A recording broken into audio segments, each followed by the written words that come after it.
Hi guys, welcome back to our channel. ये पहला video है जो अब पिछले 14-15 दिन में हमारे चैनल पर जा रहा है, जो कि हम बना रहे हैं आज। बड़े दिनों के बाद आज हिम्मत करके ये वीडियो बना रही हूँ जो आप तक कल पहुंच जाएगा। लेकिन एक वीडियो जो ऑलरेडी जा चुका है वो मेरे फादर की जिस दिन डेथ हुई है उस दिन का वीडियो है, उससे 2 घंटे पहले का वीडियो है। आपको लग रहा है कि सिर्फ बात नर्स की थी, लेकिन बात सिर्फ उस नर्स की नहीं थी जिसने मेरे साथ बदतमीजी करी। और बहुत लोगों को लग रहा है कि मैं ऑफेंड हो गई कि मेरे साथ बदतमीजी हुई है। It is not like that at all. मैं देख रही थी कि ये सारा स्टाफ, पूरा हॉस्पिटल, जितने भी पेशेंट्स थे उनके साथ भी मैंने बदतमीजी होते हुए देखा है। लेकिन अपने फादर के साथ जब मैंने ये चीजें देखी, जब मैं पहुंची उस समय और पापा का ऑक्सीजन लेवल 55 पे मैंने देखा, तो आप बताइए, कोई भी डॉटर, आप लोगों की ही बात कर रही हूँ मैं, आप में से कितनी बेटियां हैं, कितने बेटे हैं, क्या ये सहन कर पाओगे? बहुत लोग ये कहते हैं कि कोविड वार्ड में आप पहुंचे कैसे। थैंक गॉड मैं पहुंच गई, क्योंकि अगर मैं नहीं पहुंचती तो ये सच्चाई आप लोगों के सामने नहीं आती। ये लोगों को क्या कर रहे हैं हॉस्पिटल वाले, आप लोगों को ये बोल देते हैं कि कोविड वार्ड है या कोविड से रिलेटेड कहीं कोई भी चीज है, आप सामान बाहर दे दो, वो आपके पेरेंट्स तक, आपके अपनों तक वो पहुंच भी रहा है कि नहीं आपको मालूम ही नहीं है। मैंने देखी अंदर की सिचुएशंस, जो नीचे से लोग जूस दे रहे थे, कोई वाटरमेलन जूस दे रहा था या नारियल पानी दे रहा था, वो वहां पर एज इट इज साइड्स पे रखा हुआ था। और आपको तो पता भी नहीं है, क्योंकि वो पेशेंट्स होश में नहीं है, वो खा रहे हैं कि नहीं खा रहे, उनको कोई पूछ रहा है कि नहीं पूछ रहा, 2-2, 3-3 दिन तक ये आप लोगों को मालूम नहीं है। मैंने अपनी आंखों से जब उस नर्स से ये पूछा, मैंने देख के अपनी आंखों से देखा, ये नर्स से मैंने जब पूछा कि मेरे पापा के लिए मैं खाना लेके गई थी, मैं दलिया लेके गई थी, उस समय मेरे हाथ में दलिया का डब्बा था कि पापा शायद होश में आ जाए तो मैं उनको खिला पाऊं थोड़ा बहुत। और मैंने उस नर्स से पूछा कि पापा ने सुबह से क्या खाया है? जो खाना था खा लिया है, वो मुझे नहीं पता है, वो जिसकी ड्यूटी थी उसने देख लिया है। मैंने कहा बताइए ना किसकी ड्यूटी थी, आपकी तो नहीं थी, लेकिन किसकी ड्यूटी थी? वो जिसकी ड्यूटी थी मैं बताती हूँ। मेरे पापा का खाना ऐसे ही साइड पे रखा हुआ था मॉर्निंग का। पापा ने एक दाना कुछ नहीं खाया था, पापा ने एक बूंद पानी नहीं पिया था। अगर आप मेरे पापा की हालत देखोगे तो क्या वो आपको लग रहा था कि उनके मुंह में एक बूंद पानी भी किसी ने डाला होगा? नहीं डाला। जब हम लोग डरते हैं कि कोविड वार्ड में हमें जाने नहीं दिया जाएगा, पीपी किट पहनो, ये करो वो करो, उसके बाद ये जो आपके अपनों के साथ कर रहे हैं ये आपको मालूम नहीं है। मेरे साथ जो हुआ ये मैं लोगों तक शेयर कर पाई। आप लोग ये मत सोचो कि सेलिब्रिटी थी तो देखो सेलिब्रिटी के साथ ऐसा हो गया तो हमारे साथ तो क्या ही होगा। जैसे आपकी आवाज है, कई लोग उठा पाए, कई लोग नहीं उठा पाए, मैं उठाना चाहती हूँ और वो हर एक के लिए वो आवाज उठाना चाहती हूँ कि हमारे साथ गलत हो रहा है। मैं सारे डॉक्टर्स को गलत नहीं बोल रही हूँ, मैं सारे स्टाफ को गलत नहीं बोल रही हूँ, लेकिन हाँ, हमारे बीच में ये जो इविल्स हैं उनका मैं पर्दाफाश जरूर करना चाहूंगी और करके रहूंगी। जितने भी लोग इस वीडियो को देख रहे हैं और जिन्होंने इस टाइम में हॉस्पिटल के अंदर का माहौल देखा है, मैं दावे के साथ कह सकता हूं उसमें से 99.9% लोगों का यही कहना होगा जो हमारा कहना है। इतना शोरूम है क्योंकि ग्राउंड लेवल रिपोर्ट हम लोग देख के आ रहे हैं। और ये तो आपने एक छोटा सा वीडियो देखा है, जितने दिन वो एडमिट थे उतने दिन क्या क्या हुआ है, कैसे खून के आंसू हमें हॉस्पिटल ने रुलाया है, वो सब हम लोग अब इस केस में डालने जा रहे हैं, जो कि हम लीगल नोटिस भेज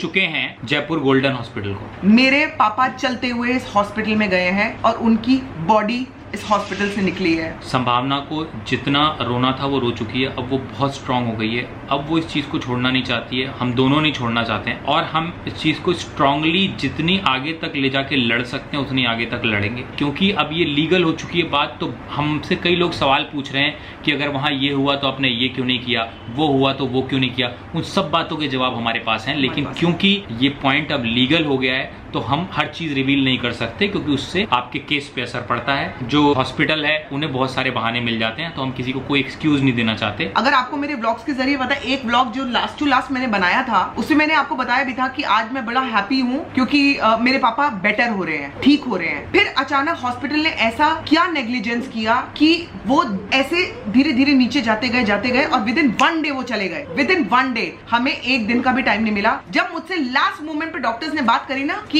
हम ये इलाज कर रहे हैं, अभी आपके फादर का, जब ये लड़ाई हुई है, आपके फादर का पूरा इलाज ही चेंज कर रहे हैं। इन्होंने कहा डॉक्टर्स ने कि हम आपके फादर का इलाज ही पूरा चेंज कर रहे हैं, like line of treatment change कर रहे हैं। और उसके 2 मिनट के बाद डॉक्टर ने कहीं तो देखा, और वो भी असिस्टेंट डॉक्टर था, मेन डॉक्टर तो मुझे मिला ही नहीं, असिस्टेंट डॉक्टर मुझे बोलता है कि ओ ही गॉट कार्डियक अरेस्ट। तो मैं सामने खड़ी हुई, मैंने कहा हु गॉट कार्डियक अरेस्ट? कहते your father, he was so normal, इतना नॉर्मल और इतना शुगर कोटेड था वो असिस्टेंट डॉक्टर। उसको ऑलरेडी मालूम था that my father was gone. वो हमें झूठ बोल रहे थे कि हम आपके फादर को रिवाइव कर रहे हैं, आप वहां नहीं जा सकती। हम आपके फादर को रिवाइव करने की कोशिश कर रहे हैं, वेयर इन दे न्यू कि मेरे फादर की डेथ हो चुकी है। हमें सब झूठ बोला गया। मेरे फादर के डेथ टाइमिंग जो बताया गया है हमें, ये सब झूठ है। मेरे पापा पहले ही जा चुके थे, क्योंकि मैं उनको छोड़ के नहीं जाना चाह रही थी कि ये हॉस्पिटल मेरे फादर को कुछ भी कर देंगे। आपको मालूम है लास्ट में मेरे को इतना डर बैठ गया था कि मैं अविनाश को बोल रही थी मैं इनको छोड़ के नहीं जाऊंगी, ये कुछ भी कर देंगे मेरे पीछे से। और इन्होंने मेरे फादर को मारा है। This is a murder. ये नेग्लिजेंस भी नहीं है,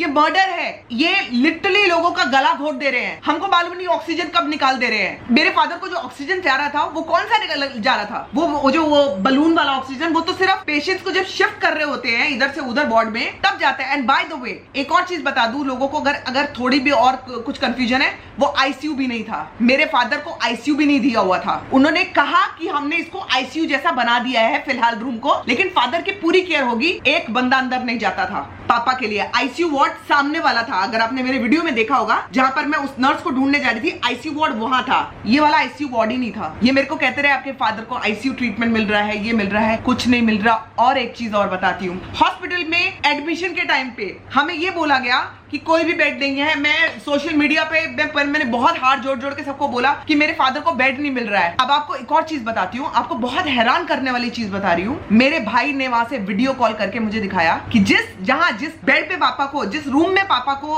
भर्ती कराया गया था, उसमें 12 बेड थे। मतलब पापा को मिलाकर 12 बेड थे और 11 के 11 बेड्स बाकी खाली थे, एब्सोल्युटली खाली। तो ये बाहर जो दिखाते हैं हमें कि कुछ नहीं है, कुछ नहीं है, पेशेंट्स बाहर पैनिक कर रहे हैं, फैमिलीज पैनिक कर रही है, पागल हो रहे हैं कि हमें हॉस्पिटल में बेड नहीं मिल रहे। हॉस्पिटल वाले आपके साथ खिलवाड़ कर रहे हैं, आपको पता ही नहीं है। और यही चीजों का मैं पर्दाफाश करने वाली हूँ। मैं चुप नहीं बैठूंगी, मैं उनमें से नहीं हूँ कि मैं चुप बैठूं। मुझे आप लोगों का साथ चाहिए था, मुझे मिल गया है। मुझे मीडिया का साथ चाहिए था, मुझे मिल गया है, अपने आप मिला है। मैंने कुछ नहीं किया उस चीज के लिए। और आप लोगों के लिए मैं बहुत आप लोगों के सामने थैंकफुल हूँ कि आप लोगों ने मेरा इस चीज पे सपोर्ट किया। अब मुझे किसी चीज का डर नहीं है। मेरे पापा चले गए, जो मेरी जिंदगी की सबसे अजीज चीज थी, जो सबसे ज्यादा करीबी चीज थी मेरा जिंदगी में, सिर्फ और सिर्फ पापा थे। वो चले गए हैं। और पापा ने मुझे हमेशा एक चीज सिखाई थी कि अगर गलत हो तो सर झुका लेना, माफी मांग लेना, लेकिन अगर तुम सही हो तो कभी डरना नहीं। कितने भी बड़े लोग हो, कितनी भी बड़ी चीज हो, डरना नहीं। और अब मैं डरूंगी नहीं। आपको मालूम है मेरी मदर को आज तक हम लोग ये नहीं बता पाए हैं कि आपके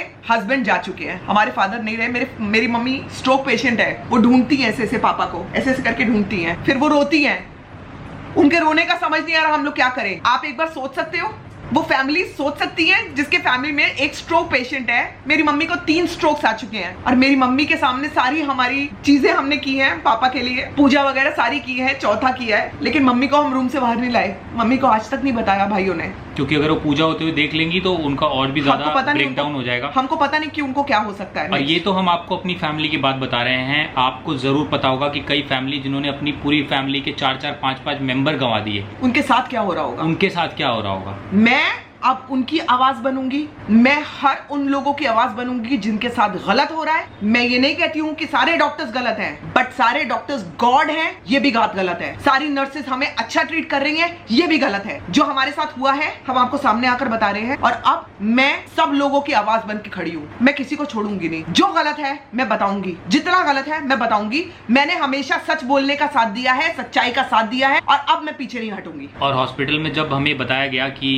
ही पास्ड अवे, उसके बाद भी हमारी जो लड़ाई थी वो खत्म नहीं हुई। उसके बाद तो असली ड्रामा शुरू हुआ कि भाई आपको बॉडी ऐसे देंगे वैसे देंगे। उसके बाद हमको कम से कम 3-4 घंटे लग गए, शायद ज्यादा ही लग गए। चलो ठीक है, समझ में आता है, प्रोसेस है। लेकिन आप ये देखिए कि जहां से शमशान घाट इतना पास है, वहां जाने के लिए एम्बुलेंस वाला हमसे 27,000 रुपए मांग रहा है। 30,000 कहता 27 तक कर देंगे हम लोग। 27 तक कर देंगे और आप पैसे पहले दीजिए और उसके बाद हम गाड़ी लेके निकलेंगे। इतनी सारी वहां पर चीजें हुई हैं। जब हम शमशान घाट में पहुंचे हैं, वहां की हालत ऐसी थी, मैं आपको क्या बताऊं। मतलब हर जगह 1 इंच जगह नहीं थी, चिता जल रही थी सब जगह। लाइन से हमने बॉडीज देखी है, लाइन से जलती हुई। मुझे लगता है लोगों को ये भी नहीं पता होगा कि क्या हम लोग अपनों की बॉडीज जला रहे हैं या पराई की। किसको किसकी बॉडी डिलीवर की जा रही है किसी को कुछ नहीं पता, लेकिन सब भगवान का नाम लेके जो आखिरी क्रियाक्रम कर रहे हैं वो कर रहे हैं। मुझे शमशान घाट में ये चीज देख के इतनी अजीब लगी, कि अजीब भी और बहुत ज्यादा दुखी करने वाली भी, कि कहते हैं लड़कियां शमशान घाट में नहीं जाती। कहते हैं लड़कियां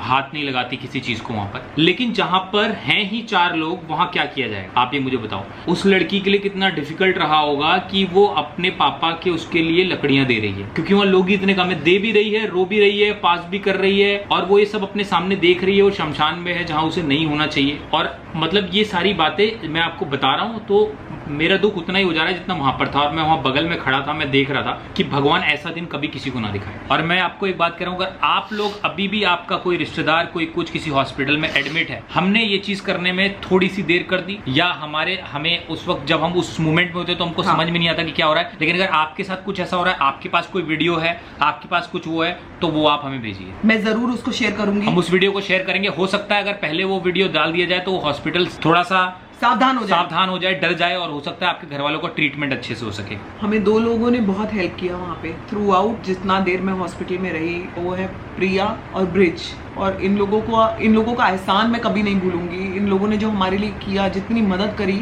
अगर ये नहीं होते तो हमें शायद हमारी जितनी प्रॉब्लम्स थी वो और ट्रिपल होके आती है हमारे पास। लेकिन इन दोनों ने, ये दिल्ली के रहने वाले हैं, और इन लोगों से मेरी बहुत क्लोजनेस हो गई है। And thank you so much Brij, thank you so much Priya. और प्रिया को शायद कई लोग जानते भी होंगे, जितने लोग की हमने ऑक्सीजन के लिए मदद की थी उसमें प्रिया बहुत ज्यादा इन्वॉल्व थी। जब मैं हॉस्पिटल बेड्स लोगों के लिए अरेंज करवा दे रही थी या ऑक्सीजन का अरेंजमेंट करवा दे रही थी, तो उसके पीछे प्रिया का बहुत बड़ा हाथ था। और वो डेथ होने के बाद हम लोग इस कंडीशन में नहीं थे कि हम लोग कुछ भी अरेंज कर पाए, वो भी इतने डिफिकल्ट माहौल में। इसमें इन दोनों हस्बैंड वाइफ ने हमारा इतना साथ दिया। और ऐसे लोग भी हैं दुनिया में जो आपके लिए उस वक्त भगवान का रूप बन के आ जाते हैं और आपकी मदद करते हैं। वो हमारे लिए इन दोनों ने, ब्रिज और प्रिया ने किया। Thank you so much Brij, thank you so much Priya. इसके साथ ये वीडियो तो मैं एंड कर रही हूँ, और कोशिश करूंगी कि अब हम लोग रेगुलर व्लॉगिंग करें। जो केस में चीजें चलती जाएंगी वो आपको मैं अपडेट करती रहूंगी, क्योंकि सारी चीजें हम अभी रिवील नहीं कर सकते हैं चीजों की, लाइक केस की। तो हम लोग अपने रेगुलर वीडियोस कोशिश करेंगे कि रेगुलर वीडियोस बनाते रहें। जितना मैं अपने आप को नॉर्मल करती जाऊँ, कोशिश करूंगी। इतना जल्दी नॉर्मल हो नहीं सकती हूँ, लेकिन कोशिश जरूर करूंगी। वीडियोस कैसे बनेंगे, क्या होगा, ये तो हम नहीं जानते, लेकिन